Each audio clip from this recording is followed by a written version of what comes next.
Hello, my friends, and welcome back. It is Saturday night, January 20th, 2024. On the Drunk Poker, 'tis beer time. Busy day today at work. Also busy hockey day in Canada. Leafs are playing the Canucks. They're already losing 2-0. My Packers are going up against the San Francisco 49ers. It's going to be a tough one. And tomorrow the Bills play the Kansas City Chiefs. It's a great weekend to be off. I'm off tomorrow.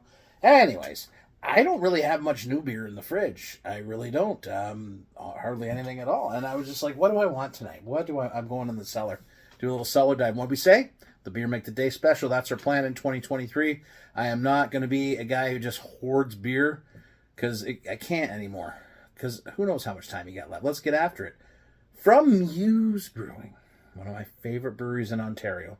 They make some of the best Belgian-inspired beers. This is the 2022 Terrior. It was a mixed culture fresh hop smash. My first beer of the day. They made it with Centennial hops, the organic barley and fresh hops from their own farm. So it was fermented in stainless with their house yeast, mixed culture yeast and bacteria. Bottle conditioned, 6.2%, 5.5%, sorry. So should be interesting to try. I'm guessing going to be funky. Centennial's an interesting hop. It's often referred to as Super Cascade, and there we go. See that? See how fast I am? Super Cascade, without the grapefruit notes. So be interesting to see where that goes. I mean, this is a almost 2-year beer we're sitting on. So I'm excited. I love Meuse's Belgian stuff, but I like their mixed fermentation as well, which is interesting because we had a Limberlost yesterday that had lemony notes in it. It's funky. It smells funky. Looks effervescent. Let's get into it. Cheers, my friends, to letting the beer make the day special. Drink the cellar, accelerate the cellar, whatever you want to call it. We're doing it. Cheers.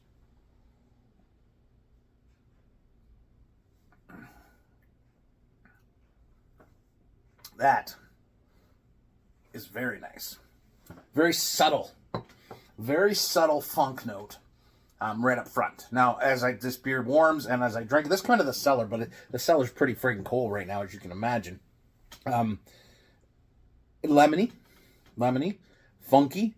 Got some of that farmhouse barnyard funk going on there, but wonderfully effervescent. It does have a smooth body though. Like after you kind of take that sip, it has like a honey-like texture on the back end.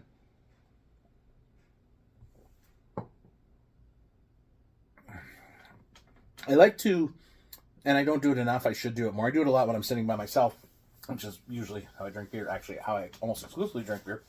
I like to let it wash over my tongue and just kind of feel it out and just kind of get a sense of the depth of the beer.